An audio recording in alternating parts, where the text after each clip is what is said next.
안녕하세요. 반갑습니다. 신촌 YBM 초초왕추 소영쌤입니다. 단기 공략 550 시리즈로 만나 뵙게 돼서 너무 반갑고요. 제가 아예 토익을 처음 하신다라고 하시는 분들부터 유형 정리가 아예 안 돼요 라고 하시는 분들까지 저랑 함께 정리하면서 실제 토익 시험에서 적용할 수 있는 많은 팁들을 알려드리도록 할게요.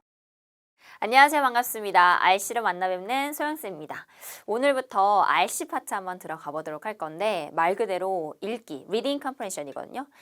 파트 5, 6부터 먼저 볼 거고요. 오늘은 아예 영어의 근간이 되고 토익의 근간이 되는 처음부터 차근차근 들어갈 거니까 혹시나 그래도 잘 모르겠다라고 하신 분들은 어차피 인강이니까 잠깐 멈춰놨다가 다시 한번 들으면서 이해하시고 문제풀이 가고 이런 식으로 진행해 보도록 할게요. 일단 기본적으로 단기 공략 550 누가 들으면 좋을까요? 첫 번째, 기본적인 단어 자체가 전 안 들려요 라고 하신 분들 있을 수 있죠. 아직까지 어휘가 많이 쌓이지 않아서 내가 어떻게 문제를 풀어야 될지도 모르는데 단어도 잘 안 들린다. 이런 분들이 들으면 정말 좋고요. 두 번째, LC에 대한 유형을 전혀 아예 모르시는 분들 있죠. 저는 토익이라고 들어는 봤는데요. 토익이 뭐 하는 시험인지 그리고 LC가 어떤 구성이 이루어져 있는지 잘 모릅니다 라고 하시는 분들도 굉장히 좋고요. 세 번째, 저는 영어 좀 해요. 근데 문장이 막 빨리 지나가면 무슨 말인지 잘 모르겠고요. 그리고 문장에 대한 세세하게 어떤 의미인지 정확하게는 잘 몰라요. 이러신 분들도 이 단기 공략 550이 딱 맞을 거예요. 그러면 이 단기 공략을 어떻게 교재와 제 인터넷 강의를 이용하면 좋냐? 첫 번째는 토익 시험과 같은 발음, 같은 속도로 나온 성우가 준비되어 있습니다. 실제로 이 토익 시험장에서 나오는 음원이랑 여러분이 배우는 음원이 똑같은 게 정말 유리할 거예요. 왜 그런 경험 있잖아요. 내가 친구들이 말하면 잘 들려. 근데 모르는 사람이 말하면 똑같은 단어인데도 불구하고 악센트가 달라지면 잘 안 들리거나 이런 경우가 있잖아요. 한국말도 마찬가지고 원어민이 얘기하는 영어도 마찬가지예요. 영어는 더더욱 심하겠죠. 특히나 조금 더 영어가 익숙하지 않으신 분일수록 영어를 내가 모르는 목소리를 얘기하면 똑같은 말이지만 선생님 저 안 들려요 이러거든요. 그래서 여러분들이 같은 성으로 준비되어 있는 음원 다운받으실 수 있고 이 단기 공략집에 있는 이 성우들은 출제 성우라고 생각하시면 돼요. 두 번째, 저랑 수업하면서는 유형 정리를 먼저 할 거고요. 그리고 익히 문제 풀면서 약간 웜업을 하는 거죠. 그리고 세 번째로는 실전 문제까지 커버하면서 시험장 가면 이렇게 나오는구나 라고 하는 준비까지 싹 다 해드릴 거예요. 그리고 네 번째, 문제를 수업 중에 풀 때 있죠. 혹시나 너무 빠르거나 나는 좀 멈춰놔야겠다. 그리고 나서 문제를 풀고 봐야겠다라고 하신 분들은 잠깐 스탑해 두셨다가 문제를 풀고 그 뒤에 리뷰를 한번 보셔도 돼요. 네 번째는 교재 마지막쯤에 보시면요. 모의고사 한 세트가 준비되어 있어요.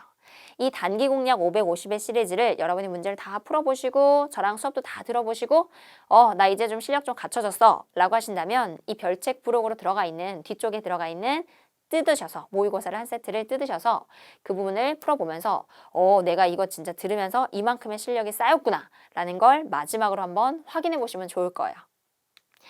자, LC 시험은 어떻게 구성되어 있냐부터 시작해서 같이 한번 보도록 할게요. 네 가지의 파트가 있을 거예요. 파트 1 같은 경우에는 그림이 하나 주어지고요. 이 그림을 분석을 해 놓으시고 그 다음 이 그림에 대한 설명으로 네 가지 중에 나는 이게 좀 더 맞다라고 하는 하나를 골라서 정답을 마킹하는 거. 이게 파트 1이고요. 파트 2는 주어지는 게 없어요. 질문도 얘네가 하고 답변도 얘네가 할 거예요. 예를 들어서 number 7 하면서 Where is the conference room? 컨퍼런스 룸이 어디예요? 이렇게 나왔어요. A. Yes, she is. 네, 그 여자 그래요. 돼요, 안 돼요? 안 되겠죠. 그 다음 B. On second floor. 2층이에요. 정답은 B. 요렇게 문제를 푸는 게 파트 2.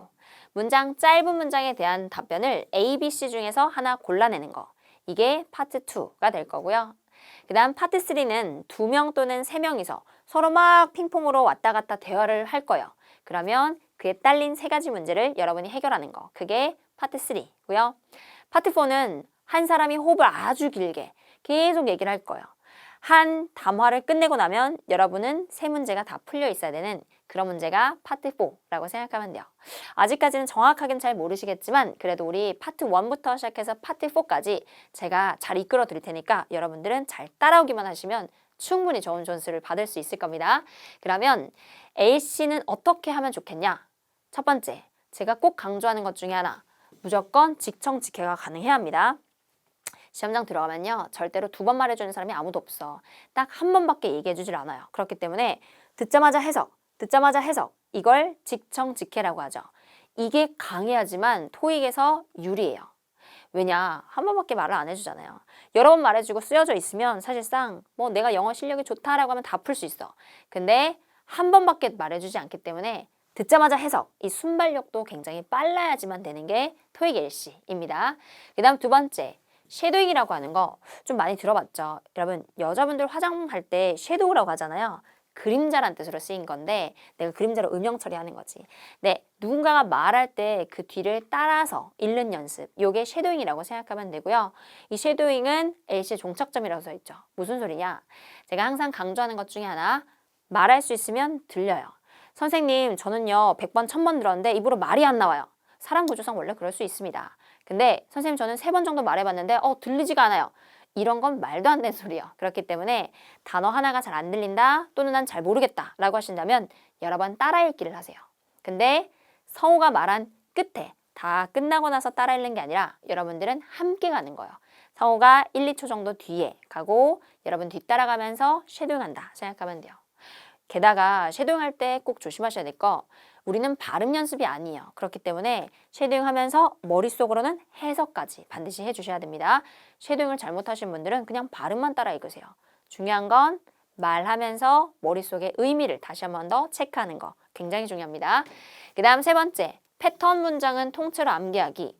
이거를 여러분들이 생각하면서 RC처럼 하나하나 뜯어가면서 해석하고 이럴 시간이 없죠. 파트 1은. 파트 2는 LC는. 그렇기 때문에 패턴 문장은 아예 통째로 암기하도록 알려드릴 거예요. 그러니까 너무 두려워하지 마시고요. 패턴 문장은 통째로 암기해서 전체적인 흐름을 같이 따라간다 생각하면 좋고요. 네 번째, 받아쓰기는 많이 하지 마세요. 제가 받아 써보세요 라고 하는 것들은 중요한 단어거나 혹시나 여러분이 이 단어를 모를까 봐 아는지 모르는지를 확인하기 위해서 한번 써보세요 라고 하는 거기 때문에 그냥 쓸데없이 나는 뭐 공부하는 느낌만 주려고 자꾸 받아쓰기 하는 거 별로 저는 추천하지 않습니다. 그래서 써보세요 라고 하는 빈칸 자리 정도 또는 내가 이거 모르나? 아나? 이걸 판단하기 위한 빈칸 정도 그 정도만 하시면 좋고요. 다섯 번째, 파트 1, 2 같은 경우에는 속어법. 내가 이건 정확하게 안 들리지만 얘는 확실히 아니야. 얘는 아니야. 쟤 애매한데 제가 정답이구나. 이런 식으로 찍는 연습 있죠. 이게 속어법이라고 하는데 이걸 하시면 정답의 확률이 굉장히 많이 높아질 거예요. 그래서 제가 여러분한테 LC로 추천드리는 방법은 이 5가지. 어차피 수업을 하면서 계속 이 5가지 방법을 버무려 드릴 테니까 같이 잘 따라오시면 돼요. 자, 파트 1부터 들어가 보도록 할게요. 파트 1은 이런 식으로 등장할 거예요. 첫 번째, 여러분의 시험에는 이 그림만 나올 거예요. 음원은 소리로 나올 거고요. Number 1 하면서 look at the picture, 막 어쩌고 저쩌고 하면서 이렇게 나올 거예요. 그러면 A, she's moving a lamp. 여자가 램프를 옮기고 있나요? 아니죠. 그러면 A번은 안 되는 거. B번, she's hanging up photograph. 사진을 들고 있어요. 아니요, 사진 안 들고 있어요. C번, she's using telephone. 전화기를 사용하고 있습니다. 정답은 C번. 물론 스크립트는 나오지 않을 거니까 여러분이 듣고 옆에다가 A 아니야, B번도 아니야, C번 오케이 정답, D번 아닌 것 같아 이런 식으로 하고 마킹 요렇게 가는 게 파트 1이라고 생각하시면 돼요. 그러면 우리 이제부터는 파트 1 어떤 식으로 문제를 풀어야 되냐 같이 한번 볼게요. 첫 번째는 음원이 나오기 전에 어느 정도의 디렉션 타임이 있을 거예요. 그때 여러분들은 미리 사진을 반드시 파악하고 있어야 된다라고 하는 거 파악하는 방법 알려드릴 거예요. 어떤 거부터 먼저 보면 좋고 어떤 게 많이 나오고 이런 것들. 그 다음 두 번째, 아까 얘기했던 것처럼 속어법 반드시 하는 게 좋다라고 하는 거 기억하시면서 속어법을 하실 때는 OX 정도 말고요. 뭐 OX 세모 정도까지도 한번 해보시면 가장 좋을 것 같습니다. 그러면 이제 본격적으로 인물사진 문제부터 한번 같이 가보도록 할게요. 파트 1에서는 가장 많은 부분을 차지하고 있어요. 그림 문제잖아요. 그림 문제가 6문제가 등장하는데 첫 번째, 다수가 등장하는 그림과 1인 등장하는 그림 요렇게 2가지로 나뉠 거예요. 그리고 여기다가 하나만 더 써드릴게요. 사람이 등장하는 그림이 보통 4문제에서 5문제, 사물이 등장하는 문제가 1문제에서 2문제, 난이도는 사물 문제가 조금 더 높지만 사람 문제가 많은 파트를 차지하고 있기 때문에 요거도 굉장히 탄탄해야지만 여러분들이 기본 점수를 얻어갈 수 있다라고 하는 거. 그래서 이 사람 그림 중에서 다시 한번 나누자면 한 명이 아주 여러분과 가까이에 있는 그림이 등장할 수 있어요. 그 그림은 분석을 하실 때 이 사람이 뭘 하고 있는지부터 먼저 확인하시는 게 좋습니다. 예를 들어서 아까 전처럼 여자가 이렇게 그림에 혼자 막 있는 거예요. 근데 이렇게 뭔가 쓰고 있어. 그러면 이 여자가 글을 쓰고 있습니다가 정답이 될 확률이 가장 높아요. 근데 혹여나 조금 더 어려운 문제가 나올 수도 있으니까 인상착의도 반드시 확인하는 게 좋습니다. 모자 쓰고 있다, 팔찌를 착용하고 있다, 시계 끼고 있다, 또는 마스크를 착용하고 있다 등등의 인상착의도 꼭 한번 확인하시고요. 그리고 마지막으로 배경, 이 순서로 보시는 게 제일 좋아요. 동작, 인상착의, 그리고 마지막에 있는 배경 이런 식으로 분석을 해주시고요. 동작이 제일 많이 정답으로 나오기 때문에 당연히 동사를 잘 들어야 됩니다. 한 명밖에 없으니까 어차피 다 쉬 할 거니까 주어 같은 경우에는 그렇게 신경을 쓰지 않으셔도 돼요. 근데 동사는 핵심적인 단어가 될 수 있다라는 점 알아두시고요. 여러 명이 등장하는 이런 사진은 뭐가 제일 중요하냐? 공통적인 동작 먼저 보세요. 사람들이 모여 있어요. 같은 방향으로 걷고 있습니다. 얘기하고 있습니다. 프레젠테이션 보고 있어요. 이런 등등의 공통적인 동작 먼저 확인. 그리고 그 다음으로 개별적인 동작을 확인한다라고 하는 게 제일 좋아요. 그리고 이거 같은 경우에는 여러 명이 등장했으니까 여자가요, 남자가요, one of them, 그 사람들 중에 한 명이요 이렇게 말할 수 있기 때문에 반드시 주어랑 동사 둘 다 잘 들어줘야 된다라는 점 기억해 주시면 좋겠죠? 그림 분석부터 한번 해보도록 합시다. 지금 보니까 첫 번째, 전화 받고 있고 지금 타이핑 치고 있는 거. 이게 제일 먼저 나올 것 같고요. 그리고 안경도 쓰고 계시고요. 셔츠가 좀 길어요. 이런 것들 반드시 분석하시고 지금 배경을 보니까 사무실인 것 같아요. 이런 것들 하나하나 같이 볼게요. Making a phone call. 전화하고 있어요. 이거 나올 수 있고요. Typing a keyboard. 키보드를 치고 있어요. 이게 제일 많이 등장할 것. 사람이 가까이에 혼자 있다 라고 했을 때 보통 동작으로 끝나는 경우가 많으니까. 근데 혹여나 여러분들이 또 체크해야 되는 것들 장소는요. indoor, in the office, 사무실 안에 있는 거. 그리고 모니터 앞에 있습니다 라고 하는 거 모니터도 확인 한번 해주시면 좋겠죠. in front of monitor 이거 쓰여서 모니터 앞에 있습니다. 이런 것들. 그리고요. 인상착의 wearing glasses 지금 안경을 착용하고 있는 상태고요. 거기다가 여러분 shirt on 이라고 하는 셔츠를요. having shirt on 이라고 쓰여서 셔츠를 입고 있습니다. 이런 것도 마찬가지 될 수 있는 거고요. 그 다음 프린터기가 놓여져 있어요. on the desk 책상이에요. 이런 것들도 될 수 있고요.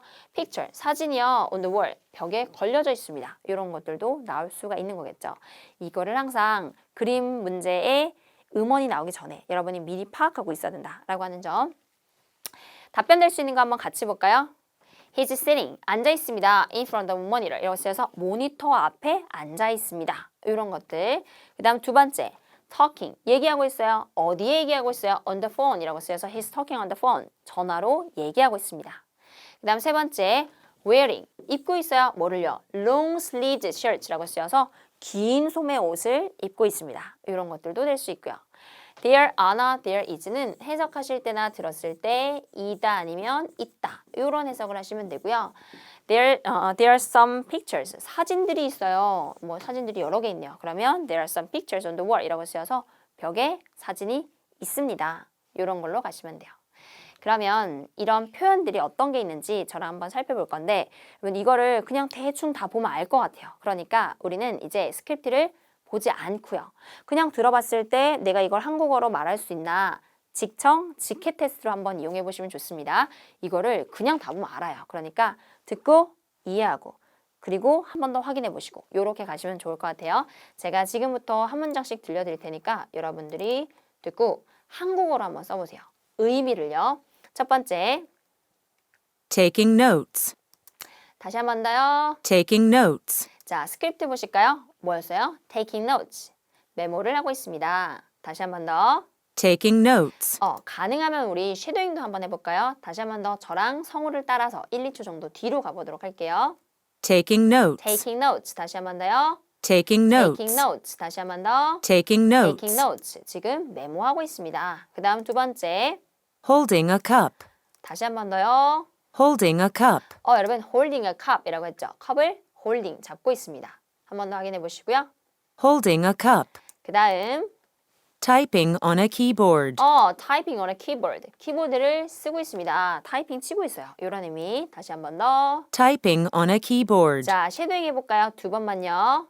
Typing on a keyboard. 다시 한 번 더요. Typing on a keyboard. 한 번 더요. Typing on a keyboard. keyboard라고 쓰인 거였습니다. 그리고 또 Attending a meeting. Attending a meeting. 요거는 무슨 뜻이었을까요? attending a meeting. attending a meeting. Attending a meeting. attending a meeting. Attending a meeting. attending a meeting. 미팅을 참석하고 있다라는 뜻이었고요. Examining a report. 다시 한 번 더요. Examining a report. 자, examine이라고 하는 거 있죠? 나는 처음 들어봤을 수도 있을 것 같아. examine, 연구하고 있습니다. 살펴보고 있습니다. 옆에다가 여러분 study라고 하는 것도 하나 써볼까요? 이런 것도 마찬가지. 이건 진짜 공부하다 이런 뜻 말고요. 그냥 쳐다보고 있고 확인해보고 있다. 이럴 때도 examine 또는 study라고 하는 걸 쓸 수 있어요. 남자가요. studying menu. 메뉴를 진짜 공부하고 있는 게 아니잖아요. 메뉴를 살펴보고 있습니다. examining menu 또는 studying menu 이렇게도 쓸 수 있는 examine, 보고서를 살펴보고 있습니다. 다시 한번 소리 들어볼까요? Examining a report. examining a report. 그 다음 또 문장 들어볼게요. Working on a machine. 다시 한 번 더. Working on a machine. working on a machine이라고 쓰여서 기계를 손보고 있습니다. working, 일하고 있어요. on, 뭐에 대해서? 기계에 대해서 지금 손보고 있어요. 라고 쓰인 거. 다시 한 번 더. Working on a machine. 그리고 또 다르게는 뭐라고 얘기할 수 있냐 봤더니 Repairing a machine. 다시 한 번 더요. Repairing a machine. repair이라고 하는 거 수리하고 있다 라고 쓰인 거였고요. Repairing a machine. 기계를 고치고 있습니다. 그리고 Looking in a drawer. 마지막 한 번 더요. Looking in a drawer. looking in a drawer 이라고 쓰여서 drawer이라고 하는 거 이렇게 여는 서랍 얘기할 때 drawer이라고 하는 걸 알아두시면 되고요. 혹시나 여러분 나는 drawer를 처음 봤다 라고 하신다면 노란색 현관에 칠하시고 drawer, 서랍이라고 하는 걸로 다시 소리 암기할게요. Looking in a drawer. looking in a drawer 이라고 쓰인 거였고요. 그 다음 마지막 또 Using some office equipment. 다시 한번 들어볼까요? Using some office equipment. 자, office equipment라고 하는 equipment 체크하시고 장비란 뜻이요. sound equipment, 음향 장비, office equipment, 사무 장비 이런 식으로 쓰일 수 있고요. using이라고 하는 건 잘 알 것 같아요. 그래서 using some office equipment라고 하는 거 사무 장비를 사용하고 있습니다. 사무실과 관련된 표현으로 등장할 수 있는 빈출 표현이고요. 게다가 쇼핑 한번 볼까요? Choosing an item. 다시 한 번 더. Choosing an item. choosing an item이라고 쓰여서 아이템 또는 item이라고 T 발음이 먹어질 수 있다는 거. 다시 한 번 더. Choosing an item. choosing an item. 그 다음 두 번째요. Shopping for clothes. shopping for clothes라고 쓰여서 옷을 쇼핑하고 있습니다. 그리고 Searching a bookshelf. 자, searching이라고 하는 거 있죠. 찾고 있어요. 또는 뭐 확인해보고 있습니다. 라고 쓰인 거. 여기다가는 우리 이런 단어도 써볼까요? look for. 내가 찾고 있어요. 라고 하는 것도 look for이라고 쓸 수도 있겠죠. searching. 찾고 있어요. 뭐를요? a bookshelf라고 쓰여서 책장을 찾고 있습니다. 그리고 다음 문장 들어볼까요? Reaching for an item. Reaching for an item. reaching이라고 하는 거 도달하다, 손을 뻗다 이런 뜻이거든요. 위에 물건이 높은 데 있는 거야. 그래서 내가 그걸 꺼내려고 reaching이라고 하는 거, reaching for이라고 쓸 수 있는 거. 그래서 an item, 물건에 제가 손을 뻗고 있습니다. 이런 뜻으로 쓰인 거였고요. 그리고 Pouring a beverage. 다시 한 번 더. Pouring a beverage. 여러분 이런 표현 처음 들어봤을 수도 있어요. Pouring a beverage. pouring이라고 하는 건 붓다 라는 뜻으로 쓰인 거. 이 단어를 혹시나 처음 들어봤다면 제 걸 잠깐 중단해 두시고 그 다음 다시 들으면서 말로 여러 번 따라 읽으시면서 음원 한 번 더 체크해 주시면 좋아요. 저랑 한 3번 정도 따라 읽어볼게요. Pouring a pouring beverage. a beverage. 다시 한 번 더요. Pouring a pouring a beverage. beverage. 다시 한 번 더요. Pouring a pouring a beverage. beverage라고 쓰인 거. beverage, drinks 이렇게 얘기하는 것들은 음료를 얘기하는 거고요. pouring, 붓고 있습니다. 그 다음 또 Drinking from a cup. drinking from a cup. 컵에서 물 마시고 있어요. 다시 한 번 더. Drinking from a cup. drinking from a cup이라고 쓸 수 있는 거. 여러분 이렇게 막 꿀꺽꿀꺽 마시는 것도 나올 수 있지만 뜨거운 거 머그컵에다가 홀짝홀짝 마시는 것도 나올 수 있잖아요. 그럴 때는 뭐라고 할 수 있을까요? drinking 말고 쓰일 수 있는 표현 하나만 더 체크할게요. sipping이라고 나와서 sip라고 나온 요거. 마찬가지 마시다란 뜻인데 뜨거운 거 홀짝홀짝 마실 때 쓸 수 있는 거 sipping이라고 쓸 수 있다 생각하시면 돼요. 그 다음 또 Talking to a server. Talking to a server. talking to a server. 서버에게 talking, 얘기하고 있습니다. Talking to a server. 그 다음 또 Paying at a counter. paying, 지금 돈 Entering. 지불하고 있어요. Paying at a counter. paying at a counter, 카운터에서 돈 지불하고 있습니다. 이런 뜻이었습니다. 자, 그러면 여기까지가 쇼핑과 식사와 관련된 거였고 조금만 더 나가서요. 교통과 관련된 거, 단어 조금 더 어려울 수 있겠죠? 듣고 한번 생각해 보시고 그 다음 잘 알겠다라고 하시면 넘어가시고요. 듣고 생각해 보고 잘 모르겠다, 스크립트 확인하고 노란색 현관문 체크하시고 다시 한 번 더 발음해 보시고 쉐도잉 해보고 또 들어보고 같이 한번 Entering a building. Entering a building. 빌딩 안으로 들어가고 있다. Exiting a vehicle. Exiting a 자, vehicle. 여러분 exiting이라고 하는 거는 vehicle, 나가고 있습니다 라는 뜻으로 쓰인 거. 우리 출구라고 했을 때 이렇게 써 있는 거 있죠. 요거 얘기하는 거라고 생각하면 되고요. 나가고 있습니다. Exiting a vehicle. 그 다음 Boarding a bus. 자, boarding a bus라고 하면 버스를 탑승하고 있습니다. 근데요. Getting onto a bus. getting onto도 마찬가지로 올라타고 있다, 탑승하고 있다 라는 뜻으로 쓰일 수 있고요. 요거의 반대말도 하나 체크할까요? exiting이랑 똑같이 쓰일 수 있는 거 get off라고 하는 거 getting off, 나가고 있습니다. 요렇게도 말할 수 있겠죠. 그 다음 Crossing a road. crossing a road라고 쓰여서 길을 건너고 있습니다. Crossing a road. 그 다음 Waiting in line. waiting in line, 저는 라인에서 줄에서 기다리고 있어요. Waiting in line. Waiting in line. 그 다음 Paving a driveway. 자, pave라고 하는 거 있죠. 이거는 도로가 뭐 비포장도로, 포장도로 할 때 그 포장을 얘기하는 거고요. pave나 또는 repave라고 하는 거, 도로가 재포장되고 있습니다. 라는 뜻. 또는 하나만 더 체크할까요? surface라고 하는 거, resurface라고 하면 이것도 마찬가지 도로를 재포장하고 있습니다. 라고 할 수가 있습니다. 좀 여러분들이 안 들어봤던 단어들이 교통과 관련됐을 때 좀 많이 등장하죠. 그 다음 또 기타. 다른 것들 정리해 볼게요. Playing instruments. 자, instrument라고 하는 거 악기란 뜻이고요. 다시 소리로 암기해 볼게요. Playing instruments. instrument라고 하는 거 악기. 그 다음 Facing each other.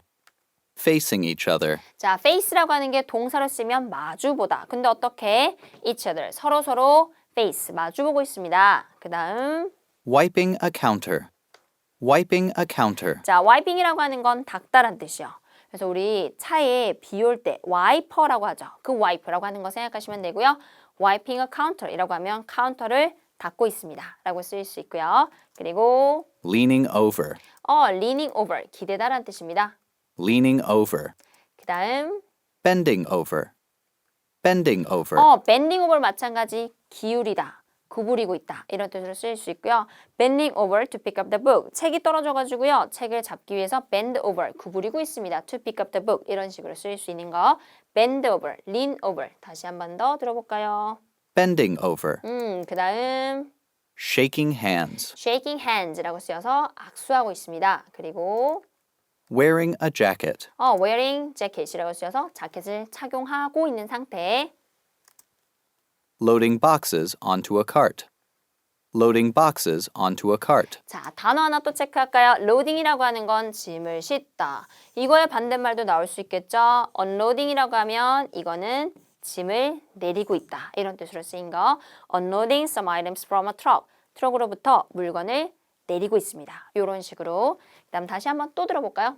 Loading boxes onto a cart. 카트에다가 짐 싣고 있어요. 마지막 Standing in front of a desk. standing in front of desk라고 쓰여서 책상 앞에 standing, 서 있습니다. 이런 식으로 나올 수 있는 빈출 표현들 한번 확인해 봤고요. 빈출 표현들은 그냥 여러분들이 보고 넘어간다 이게 아니라 들어보고 내가 해석이 바로 되는지 직청 직해 테스트를 반드시 해보세요. 이게 생각보다 선생님 전 영어를 보면 압니다 라고 하신 분들은 많지만 선생님 저는 들었을 때 안 들려요. 왜? 속도가 너무 빨리 지나가고 직청직해가 잘 안 되는 분들이 간혹가다 많거든요. 그래서 요거 꼭 좀 확인하실 때는 스크립트만 확인하는 게 아니라 들었을 때 내가 그 의미가 빨리빨리 나오는지 그걸 반드시 확인해 주시면 좋을 것 같아요. 그러면 이제부터는 이 웜업 테스트 한번 보도록 할 건데 요거는 2번 들려드릴 거예요. 첫 번째 들을 때는 문제를 그냥 한번 푸는데 이용을 해보시고요. 두 번째 들을 때는 스크립트를 한번 채우는데 이용해 보시면 좋을 것 같습니다. 지금 그림 분석을 먼저 하고 계시고요. 저는 음원을 준비해 드릴게요. 자, 그림이 분석되셨으면 같이 한번 문제 가볼게요. Number 1. A, She's cooking some food. B, She's shopping for groceries. 자, 정답 맞춰보셨나요? 이제는 한 번 더 들으면서 빈칸 자리 채워볼게요. A, She's cooking some food. B, She's shopping for groceries. 자, 첫 번째. She's cooking some food. she's cooking some food라고 쓰인 거. 아유, 내가 아무리 몰라도 진짜 이건 알겠다라고 하면서 cooking은 아니잖아 하면서 X 치셔야 되는 거. 그 다음 B번 들어볼게요. B, She's shopping for groceries. 쇼핑이라고 쓰인 거 쇼핑하고 있습니다 라고 쓰인 거니까 shopping for glossary라고 쓰여서 glossary는 그냥 그 식료품과 관련된 것들 뭐 이런 것들이라고 생각하면 돼요. 그래서 식료품을 쇼핑하고 있습니다. 이렇게 쓰인 거였습니다. 그리고 실전 문제 1번부터 시작해서 문제 한번 풀 건데요. 마찬가지 여러분들은 그림 먼저 분석해 주시고요. 자, 첫 번째 문제 가볼게요. Number 1. A, He's planting some flowers in a garden. B, He's holding a potted plant.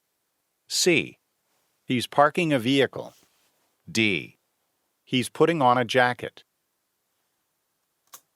자, 정답 찍어보셨나요? 첫 번째, he's planting. 지금 심고 있어요. 뭐를요? flowers를. 여러분, 심고 있는 모습은 아니에요. 이 사람이 flower를 들고 있고 potted plants, 화분을 들고 있는 건 맞는데 심고 있는 모습은 아니었죠. 차라리 이렇게는 되겠죠. 아까 전에 우리 배웠던 loading, 싣고 있습니다. flowers를 어디에다가? into a car. 카에다가, 차에다가 지금 싣고 있어요. 이건 되지만 planting이라고 하는 거 당연히 안 되는 거였고요. 그리고 B번 들어볼게요. He's holding a potted plant. 여러분 이 표현이 조금 어려웠을 수는 있을 것 같아요. 답은 B번이었는데 potted plants라고 하는 거 화분이란 뜻으로 쓰인 거였죠. 이 표현 꼭 좀 기억하셔야 되고요. potted plants라고 하는 거 화분이란 뜻으로 기억하시면 됩니다. He's holding, 잡고 있어요. 들고 있잖아요. 그렇죠? 정답은 정답 B번이 정답이었고 잡고 있습니다. 들고 있습니다. 뭐를요? 화분을 들고 있어요. 라는 거. 그 다음 C번도 문장 드러나 봅시다. C. He's parking a vehicle. 주차하고 있습니다. 당연히 틀린 거였고요. 그 다음 D번에 D. He's putting on a jacket. 선생님 자켓, 요 정도면 자켓 아닌가요? 여러분 이거 하나만 꼭 기억할게요. putting on이라고 하는 건 동작이요, 동작. 입고 있는 거, 입으려고 하는 거 이건데 이 사람은 지금 입혀져 있는 상태잖아요. 만약에 정답이 되려면 wearing이라고 얘기해야 되는 거. 따라서 정답 될 수 있는 건 B번만 정답이라고 생각하시면 돼요. 그 다음 단기 공략 RC 같은 경우에는 누가 들으면 좋냐? 첫 번째, 저는 아예 기본적인 문법도 잘 몰라요. 이런 분들도 굉장히 좋고요. 두 번째, 저는 토익을 처음 봐서요. 토익에 뭐가 있는지도 몰라요. 이런 분들도 당연히 좋을 수밖에 없고요. 세 번째는 제가 영어는 어떻게 언뜻 들어는 봤는데 토익에서 나오는 빈출 단어가 뭔지 그리고 어떤 문제들이 나오는지 전혀 모릅니다. 그래서 선생님이랑 단어 같이 암기하고 문법적인 것도 보고 하면서 같이 배워보고 싶어요. 라고 하시는 분들이 들으시면 가장 좋을 것 같아요. 단기 공략 550 RC 같은 경우에는 첫 번째, 이 책의 완전 장점이죠. 무조건 실제 토익 시험에 나왔던 기출 문제들로 구성이 돼 있어요. 그렇기 때문에 진짜 기출 변형된 약간 이상한 그런 문제들로만 엮여 있는 게 아니라 기출 문제들로만 아주 토익에서 나올 수 있을 법한 정확한 단어들, 정확한 문법들이 들어가 있기 때문에 요걸로 한 권으로 실제 550 플러스까지 쭉 점수 얻으실 수 있을 거예요. 두 번째는 단기 공략집 이걸 사용하시면서 모르는 단어들이 나온다? 토익에서 나왔던 단어들이기 때문에 반드시 여러분이 오답 노트나 단어장으로 정리 한번 꼭 하세요. 그러면서 이 단어를 암기하셔야지만 실제 시험장 가서도 똑같은 단어를 보고 당황하지 않으실 거예요. 그리고 세 번째, 저랑 같이 유형 먼저 정리할 거고요. 단어도 암기 많이 해볼 거고 그리고 익힌 문제로 간단하게 웜업 하는 거고요. 그리고 마지막으로 실전 문제까지 다 커버해본다 생각하면 되고요. 네 번째, 수업 중에 문제풀이 할 때는 혹시나 저는 막 빨리 지나갈 거니까 나는 좀 시간이 필요해 하시는 분들은 알죠? 스탑 해놓고 여러분이 문제 한번 풀고 그리고 제 설명을 들으시고 이렇게 진행하시면 될 것 같습니다. 자, LC는 구성이 어떻게 돼 있다라고 하는 걸 잘 알고 있을 거예요. 그럼 RC는 어떻게 돼 있냐? RC는 세 가지 파트가 있을 거예요. 파트 5라고 하는 거 문장이 되게 짧아요. 그래서 단문이고요. 빈칸 자리에 딱 구멍이 나와 있는데 이 빈칸 자리에 너는 A, B, C, D 중에 뭐 집어넣을래? 요게 파트 5, 단문 빈칸 채우기고요. 파트 6 같은 경우에는 문장이 좀 길어요. 그리고 빈칸 자리가 4군데가 나올 거예요. 하나, 둘, 셋, 넷. 그러면 요 빈칸 자리에다가 A, B, C, D 중에서 뭐 집어넣을래? 라고 하는 문제가 지문 하나당 문제가 4개씩 4세트에서 총 16문제로 구성되어 있을 거예요. 문제의 번호는요. 131번부터 146번까지가 파트 6라고 생각하면 돼요. 파트 5가 30문제거든요. 그러다 보니까 그 뒤를 잇는 거. 파트 6고요. 파트 7은 약간 수능 느낌이 날 수도 있어요. 지문이 한 세트가 그냥 다 나와 있을 거예요. 그리고 그 지문을 읽고 내용을 이해해서 문제에 2개에서 5개 연계되어 있는 문제를 풀어내는 거. 이 독해라고 하거든요. 그래서 이 독해 문제까지 54문제, 총 100문제가 구성되어 있는 게 RC 파트라고 생각하면 돼요. 이렇게 학습하시면 좋아요. 첫 번째는 문제를 풀 때는 빠른 속도로 해야 돼요. 왜냐? 실제 시험장 가면 LC는 음원이 나오는 대로 여러분들이 문제를 그냥 풀면 되는데 RC 같은 경우에는 주어진 시간이 75분. 그 75분 안에 여러분들은 100문제를 다 해결해야 되기 때문에 이 속도 싸움이 굉장히 많이 들어갈 수 있거든요. 그래서 문제를 풀 때는 제가 나름의 스킬이라고 하는 것들을 조금씩 알려드릴 테니까 문제의 속도를 내면서 푸는 걸 반드시 하셔야 되고요. 근데 리뷰하실 때는 반드시 꼼꼼하게. 토익은 나왔던 단어를 다시 쓰는 걸 굉장히 좋아해요. 흐름도 비슷하고요. 그렇기 때문에 그냥 여기에서 문법 문제 A번 정답 끝 이렇게 가시는 게 아니라 여기에서 문법이 A번이 정답이었지만 이 문장을 해석하면서 이런 문장으로 쓰였구나 라고 하는 것도 반드시 리뷰할 때 보셔야 된다라고 하는 거. 그 다음 세 번째, 지문이 짧은 파트 5 한 문장 한 문장이 해석이 잘 돼야지만 나중에 파트 7 할 때도 굉장히 유용해요. 그렇기 때문에 파트 5의 짧은 문장을 그냥 뭐 대충 이런 의미 아닐까 하고 넘어가는 게 아니라 이 짧은 지문의 해석 연습을 꼼꼼하게 하는 걸 반드시 해두시면 나중에 7 갈 때 굉장히 많은 도움이 되실 거예요.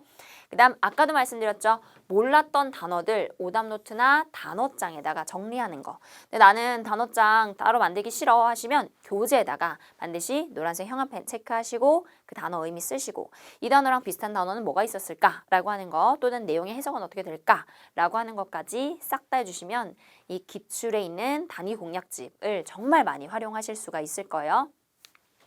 파트 5 문제는 이렇게 등장할 거예요. 크게 보면 2가지가 있습니다. 첫 번째는 단어 의미가 너무 비슷하게 나와 있어. 근데 이렇게 꼬리만 다른 문법 문제. 이건 실제로 한국 사람들이 한국말처럼 성공했다, 성공적으로, 성공적인 이거를 요구하는 문제가 아니기 때문에 문법적으로 명사를 쓰냐, 형용사를 쓰냐, 부사를 쓰냐 또는 동사를 쓰냐 이런 것들을 판단을 해야 되는 기본적인 문법 문제라고 생각을 하셔야 되고요. 그리고 A, B, C, D를 딱 봤을 때 단어 의미가 너무 다른 거예요. 이거는 그야말로 어휘 문제가 될 수 있는 거. 그래서 크게 보면 2가지 영어로 나눌 수 있고 출제자의 의도는 어떻게 파악할 수 있냐? 보기를 보면 파악이 될 거예요. 보기를 딱 봤을 때 단어 의미가 너무 유사해. 이건 야, 너 해석할 줄 알아? 이걸 테스트하는 시험이 아닙니다. 이거 같은 경우에는 야, 너 명사, 형용사, 부사 이런 문법적인 거 알아? 이런 거기 때문에 여러분도 문법의 눈을 가지고 문제를 푸셔야 되고 지금과 같은 요 문제에는 당연히 너 어휘 이거 아니? 이걸 궁금해하는 거니까 단어 의미를 정확하게 넣어서 해석하는 연습이 돼야 된다라는 거. 자, 문법 문제라고 하는 거 구조 분석이 가능해야 되고요. 앞뒤 흐름을 살펴서 문제를 풀어야 되는 거고요. 어떤 식으로 등장하는지 가볍게 한 문제만 보도록 할게요. 이런 문제를 보통 토익에서는 3초짜리 문제 뭐 이렇게 부릅니다. ABC를 딱 보고 품사 문제야 라고 갔어요. 전치사 앞에서 끊을 거고요. 여기가 명사 구, 어라고 하는 관사 뒤에서는 반드시 명사로 끝나줘야 돼요. 그래서 명사인 정답은 B번 이렇게 푸는 거. 여러분 지금은 여러분이 당연히 이렇게 풀 수가 없죠. 배우질 않았는데요. 저랑 오늘부터 시작해서 이런 문제를 이렇게 풀어야 되는구나 라는 걸 배운다 생각하시면 되고요. 오늘은 토익에 있어서 전체적인 구조나 흐름을 보는 거기 때문에 너무 막 스트레스 받지 마시고요. 영어가 저런 거였어? 문법 문제가 이렇게 나올 수 있는구나. 요거를 먼저 보시는 게 오늘의 핵심이라고 생각하시면 돼요. 너무 막 단어 모른다, 뭐 문법 잘 몰라 이런 거에 대해서 너무 스트레스 받지 마시고요. 처음부터 차근차근 그냥 저랑 같이 가면서 아 이런 게 나오는구나, 이런 명사 형사구나, 부사구나 이런 것들만 판단하는 정도라고 생각하시면 좋을 것 같습니다. 어휘 문제 마찬가지요. ABCD의 어휘를 아는데도 틀리는 분들이 있어요. 왜? 논리적인 답단서를 모른다면 당연히 틀릴 수밖에 없는 거. 잠깐만 저랑 같이 한번 볼게요. 어휘 문제는 첫 번째, 당연히 보기 보고 유형 파악하시고, 두 번째, 여기에 동사의 앞뒤 또는 뒤에 있는 명사 뭐 이런 것들에 대한 해석도 당연히 가능해야 되고요. 세 번째는 흐름에 맞게끔, 문맥에 맞게끔 정확하고 논리적인 답단서를 찾아내는 것도 굉장히 중요합니다. 저랑 그냥 단어를 안다라고 생각하고 문제 좀 풀어볼게요. 온라인 리뷰어들은 여기가 주어고요. 동사 complain, 불평했습니다. 뭐에 대해서 불평했냐? atmosphere, 분위기란 뜻인데요. 좋은 분위기면 불평 안 하지. 어떤 분위기? 불친절한 분위기에 대해서 불평을 했어요. 라고 쓰여서 정답은 D번. 이런 식으로 가는 거. 단어는 첫 번째, 단어도 많이 암기하셔야 되고, 두 번째, 암기된 단어를 누구랑 같이 많이 쓸 수 있는지, 그리고 이 흐름에 맞는 단어인지를 정확하게 알아야지만 문제를 풀 수 있다라고까지 기억해 주시면 좋아요. 저랑 어차피 차근차근 하나씩 외울 거니까 너무 크게 걱정하지 마시고요. 파트 6, 좀 숨막히죠? 내용의 흐름이 막 나와 있어요. 근데 여러분 사실상 파트 5보다 파트 6를 조금 더 저는 잘 할 수 있을 것 같은데요. 여기는 분들도 굉장히 많아요. 왜냐? 파트 5는 문장이 짧아서 여러분이 해석할 수 있을 만한 게 조금밖에 없어요. 근데 파트 6는 흐름이 좀 주어지잖아요. 그러다 보니까 조금 더 편해하시는 분도 있어요. 빈칸 자리가 이렇게 4개 뚫려 있을 거고요. 이 4개의 빈칸 자리에 주어지는 문제들이 각각 이렇게 나올 거예요.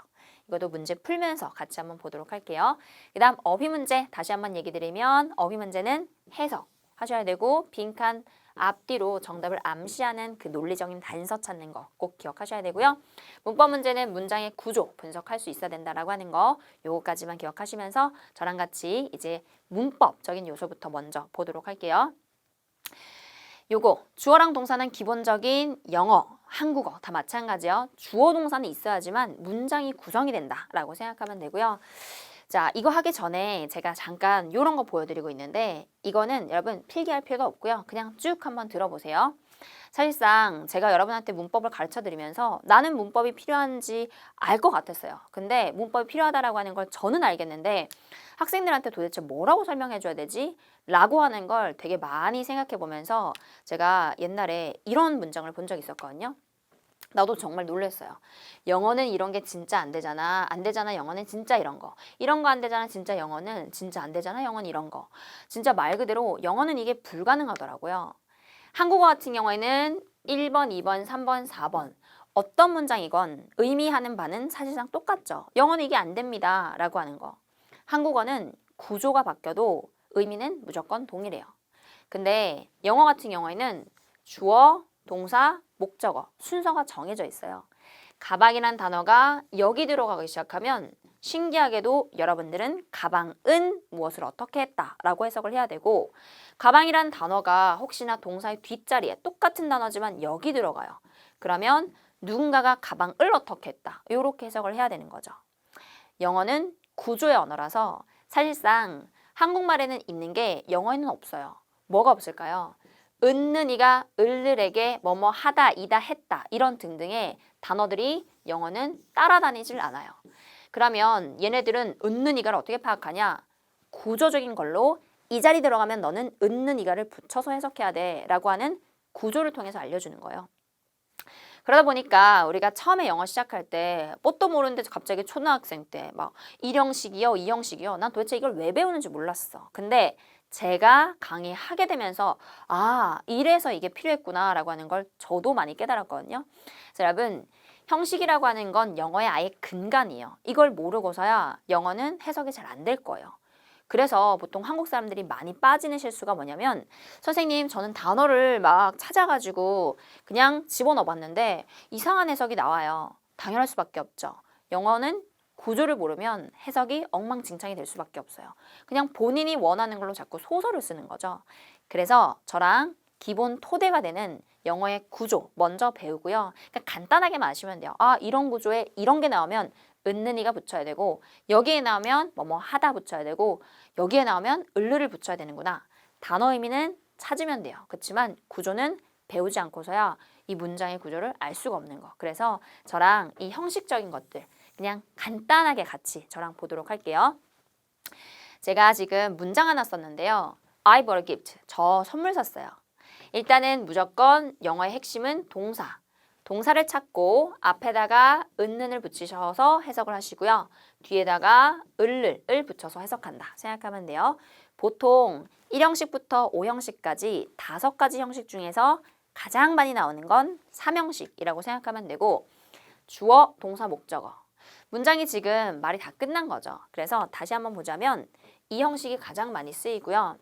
영어가 완벽한 문장입니다 라고 한다면 반드시 이 5가지 중에 하나를 만족해야지만 완벽한 문장이라고 생각하면 돼요. 이 5가지 중에 어떤 것도 만족해도 상관없어요.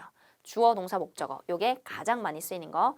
여러분 뭐 잘 알고 있는 거 I love you. 나는 너를 사랑한다.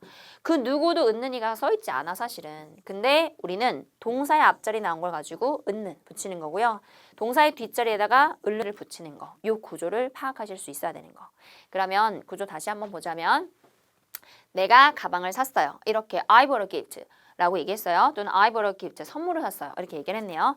자, 내가 선물을 사긴 샀는데 너랑 내가 알고 있는 그 가게에서 샀어 라는 말을 주어 동사 목적어 다 끝났는데 뭔가 붙이고 싶어요.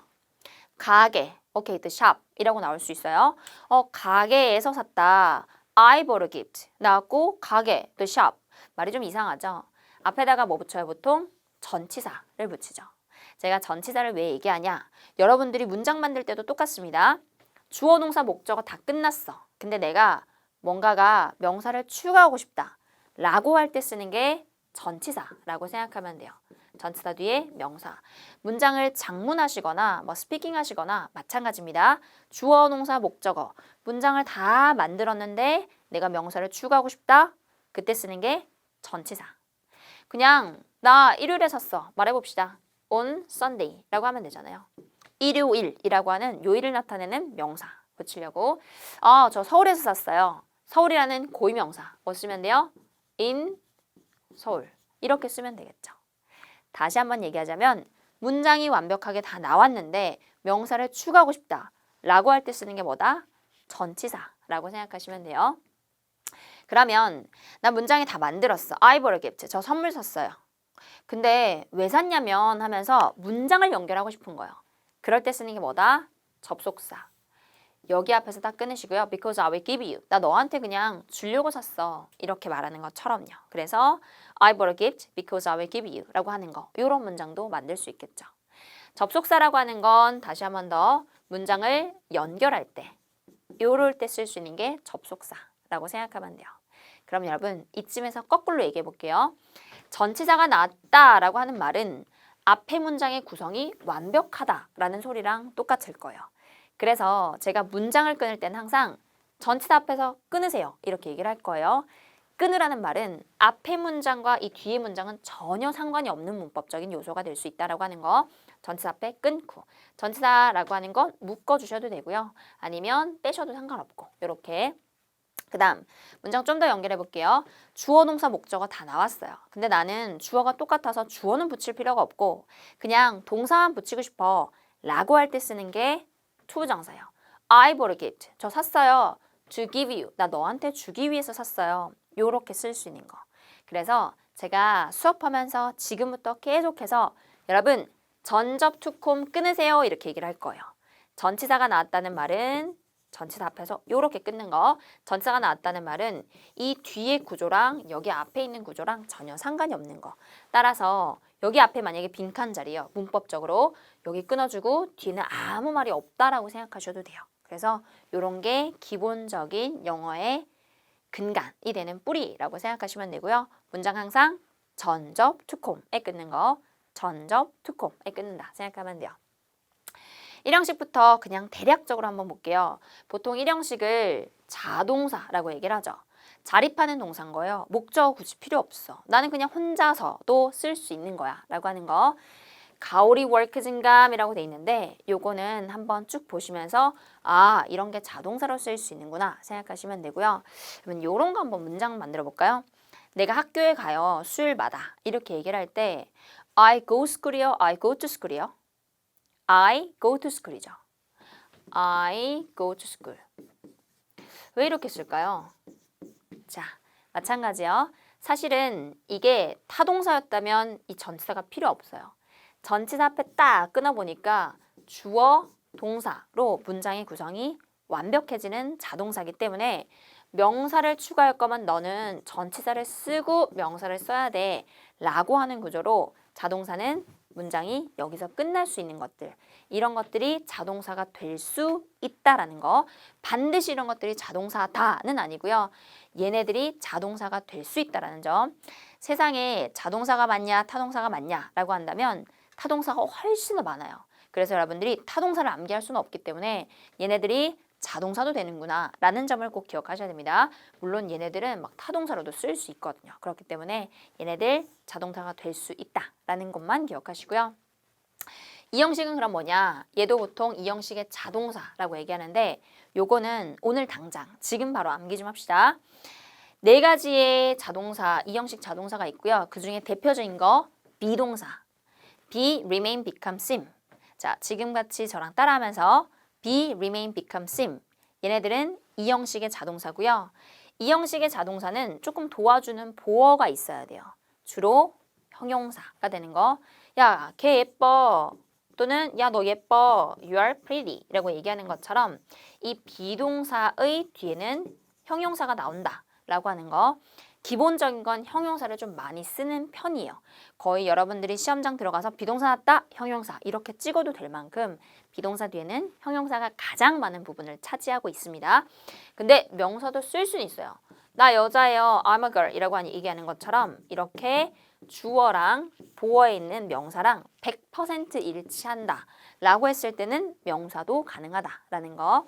그 다음 전치사 구도 가능하다라고 하는 거. 저 서울에서 왔어요 라고 얘기할 때 I'm from Seoul 이라고 얘기하는 것처럼 요렇게 비동사 뒤에 전치사 구도 쓰일 수 있구나 정도만 기억하시면 돼요. 요런 게 자동사로 쓰이는 1형식과 2형식이었고요. 3형식부터는 목적어가 나와야 하는 이러한 구조를 이루고 있는 타동사입니다. 3형식부터는 목적어, 기본적인 목적어는 명사라고 생각하면 돼요. 4형식은 목적어를 2개를 끌고 나올 수 있고요. 5형식은 목적어 보어까지 나오는구나 정도만 기억하시고 기본적으로 주어 자리 명사 그리고 목적어 자리 명사 이렇게 기억하시면 좋을 것 같아요. 그 사이에는 당연히 동사 그리고 영어를 해석할 때 가장 중요한 건 동사를 찾아야 돼요. 그래야지만 앞에다가 은는 뒤에다가 을르를 붙일 수 있으니까 반드시 주어, 동사, 목적어에 동사 찾기가 핵심이다 라고 하는 거 꼭 좀 기억해 두시면 좋고요. 제가 여기서 그냥 팁으로 하나 알려드리면 동사를 좀 빠르게 찾는 방법을 알려드릴게요. 첫 번째, 비동사. 이거는 딴 게 없어. 무조건 동사예요. 예를 들면 아까 봤던 increase라고 하는 얘 있죠. 얘는 증가하다라고 하는 동사도 되고 명사도 돼요. 한국어는 품사가 바뀌진 않거든요.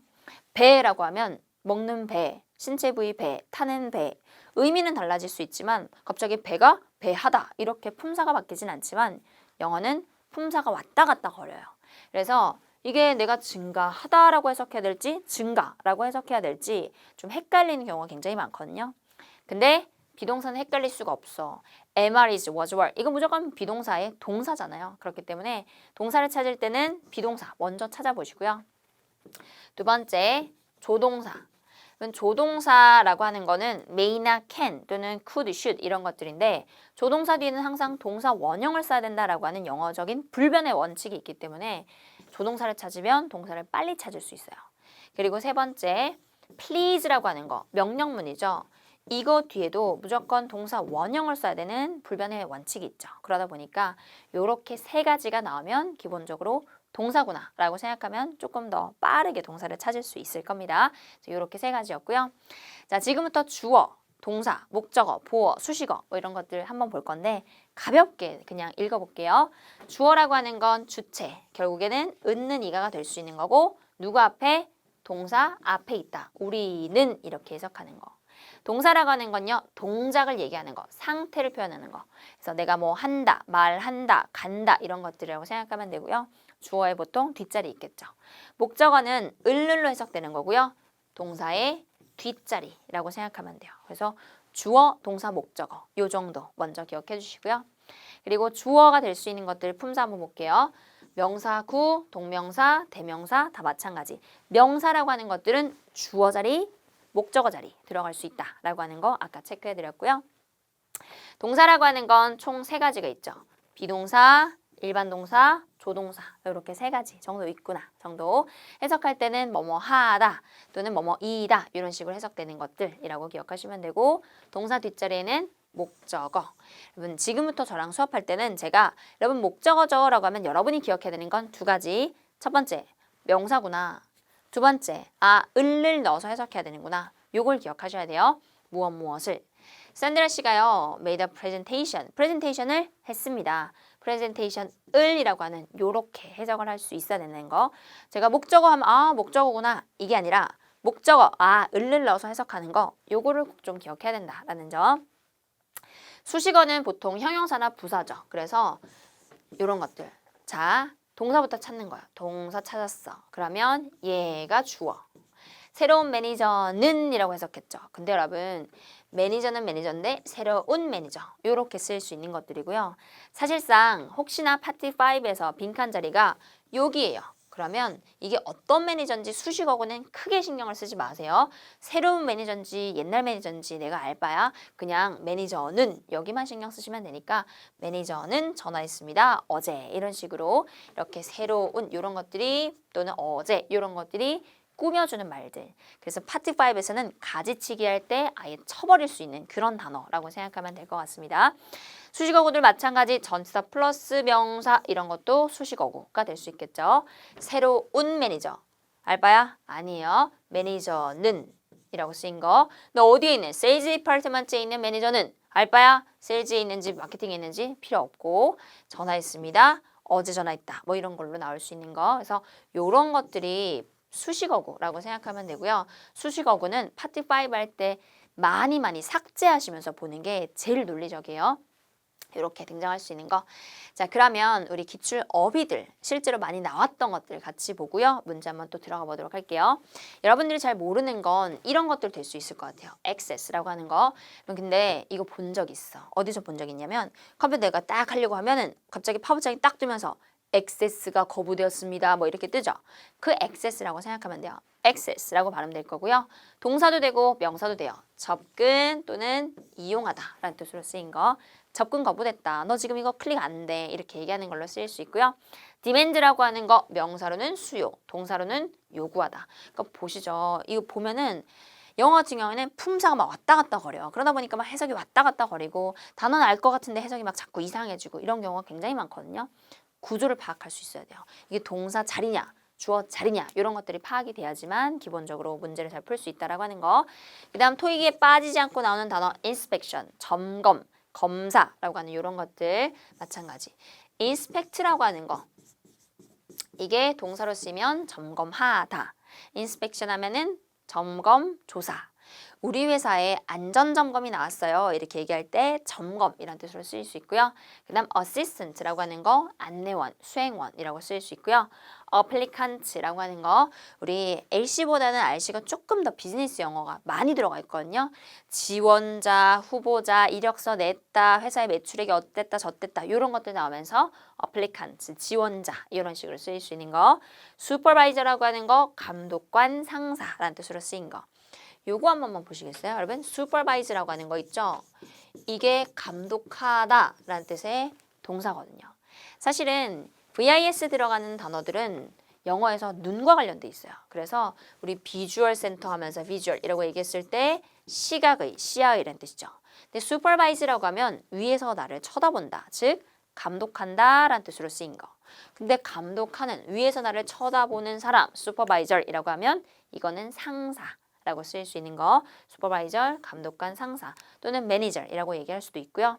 요 단어 나왔으니까 몇 가지 더 체크할까요? 슈퍼바이즈랑 똑같은 의미로 쓰이는 거, oversee 이거 뭘까요? 똑같죠. 위에서 쳐다본다. 즉 감독한다. 이런 뜻으로 쓰이는 감독관, 감독하다. 이런 단어들 너무 많이 나오기 때문에 꼭 하나 기억해 두시면 좋을 것 같습니다. 자, 영어 문장 구조 분석해보고 그리고 같이 한번 문제 풀어보도록 할게요. 난리 났어요. 문장이 너무 길어, 그쵸? 자, 일단은 요거 하나 알고 갑시다. 대문자로 단어가 연결돼 있는 이런 단어들은 고유명사예요. 회사 이름, 사람 이름, 여러분들이 굳이 크게 파트 5에서 신경을 안 써도 되는 단어라고 생각하면 돼요. 회사 이름 바뀌었다고 다 바뀔 거야? 아니잖아요. 그렇기 때문에 그냥 H사는 또는 회사의 종류를 알고 싶으면 요 마지막 단어 정도만 신경 쓰면 돼요. H라고 하는 스튜디오는 이렇게 가는 거. 앞에 있는 게 명사로 고유명사가 나왔어요. 그러면 당연히 동사가 나와줘야 되겠죠. 이 회사는 이라고 안 하는데 A번이야 B번이야 선생님 둘 다 동사인데요. 그쵸, 동사가 될 수 있죠.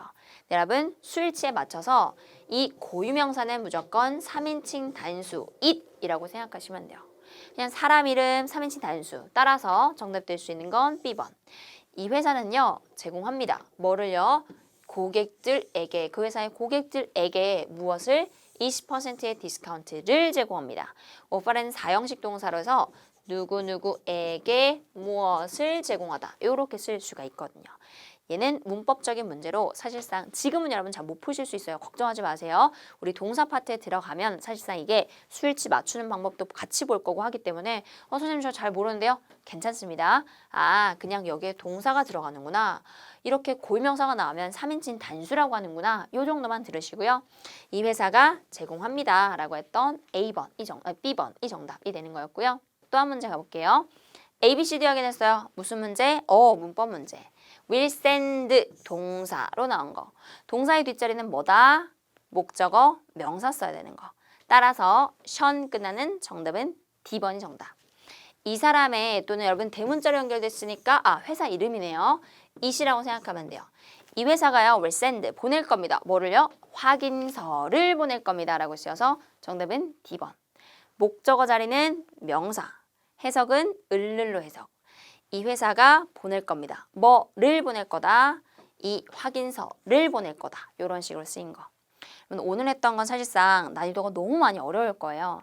아직까지 정리도 되지 않았는데 동사 문제, 타동사 뒤에 목적어 이런 것들로 나와서 여러분들이 막 헷갈릴 건데 저희가 다음 시간부터는 명사와 관련된 것들 그리고 명사가 진짜 주어 자리에 쓰이는구나 목적어 자리에 쓰이는구나 이런 것들을 꼼꼼히 차근차근 볼 거니까요.